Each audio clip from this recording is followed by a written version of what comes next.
Alam niyo po ba mga kaparmers, kung ano yung masakit pag malapit ka ng umarbes? Yung nag-i-expect ka na marami kang makukuha dahil magaganda yung alaman mo mga kaparmers. Alam niyo naman, pag nagbablog ako, nakikita niyo naman itong aking mga mais ay talagang magaganda. Hindi naman pangit, hindi ganong maganda. Kagandahan lang. Dahil pinapakita ko sa inyo yung malalaking bunga nila. Pero ngayon mga ka-farmers, nakakapanginayang ang nangyari sa aking mga mais. Siguro lahat ng mga kamukha kong ka-farmers, mapapalay man o mais, dadadahanan nila itong pagsubok ng ganito.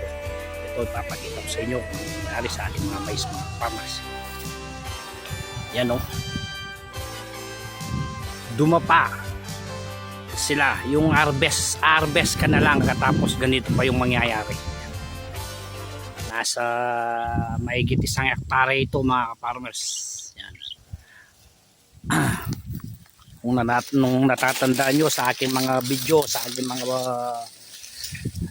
vlog, itong mga mais na ito nung maliliit ito, di ba hindi gaano tumubo, katapos pinatubigan ko, gumanda, tumubo sila. Ngayon naman ito yung nangyari. Dinahanan ng ipo-ipo nung nakaraan na Sabado, nung 23 mga ka-farmers, nung May 23. Di ba malakas po yung hangin, parang ipo-ipo o ipo-ipo na talaga. Yan. Yan. Ganyan po yung nangyari. Ayun, ito yung ginagawa namin. Pinupulot namin. Ayun yung mga kasama ko, nagmimerienda po. Katatapos pa lang po namin nagmimerienda.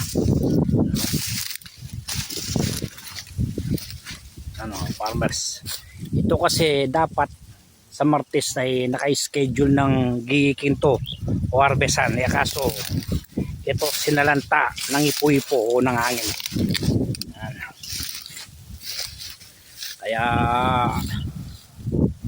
Kaya sa mga ka-farmers ko dyan, kung may tanim pa kayong mais, huwag nyo nang hintayin na tumanda. Huwag nyo nang hintayin na yung gumanda yung presyo. Tulad nito ngayon, maganda nga yung presyo pero hindi mo mararamdaman yung ganda ng presyo kung ganito yung mangyayari sa yung tanim. Ano mo lang dito na sana hindi ka matatamaan. Kahit yung punan lang ang may balik. Para naman may pampunan pamuli tayo sa muling pagtatanim mga ka-farmers. Ayan o.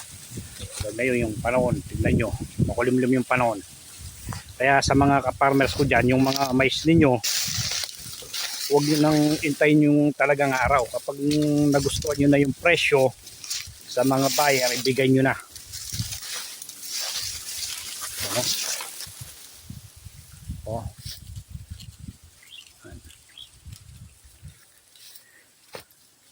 Hanggang bukas siguro matatapos ko ito. O matatapos namin ito kasi nagpapatulong ako bukas doon sa mga pinsang ko. Ito yung banda rito, yung 2, 4, 6, 8, 10, yung 10 pitak ko ay walang ganong dumapa, pero yung maigit dito, yung maigit kalahati lahat dumapa.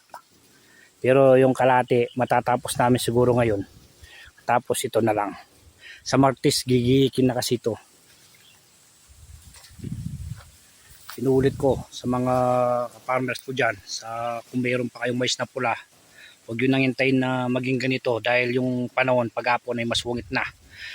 Kaya kapag nagustuhan nyo na yung presyo, kahit kikita lang kayo ng konti ay bigyan nyo na kesa sa maging ganito. Ito kasi talagang ang ma-harvest na ito sa Martes. Schedule ng ani nito sa Martes. Kaso dumating yung ipo-ipo nung May 23 nung nakaraan na Sabado. Kaya naging ganito. Dalawa kami na dumapa, yung ganito, yung isa ginihik na kanina. Kaso ako naman kung pagigihik ko marami yung masasayang. Kaya sabi ko dun sa kumpare ko na Martes ko na lang pagihik ito. Kasi marami yung masasayang kasi marami yung dumapa. Pupulutin lang namin yung mga dumapa at ilalagay na sa sako mga farmers. Yun lang mga farmers, talagang ganyan ang buhay. Kaya importante, huwag tayong magkasakit Dahil nandyan naman yung Panginoon na handang tumulong sa atin. Lagi lang tayo manalangin, hindi niya tayo pababayaan. Mga farmers, lagi lang tayo manalangin at manalig sa Kanya. Yun ang ating sandata sa anumang klaseng sakuna, mga farmers. Ang inyong ka-farmers na nagsasabing, I'm proud magsasaka.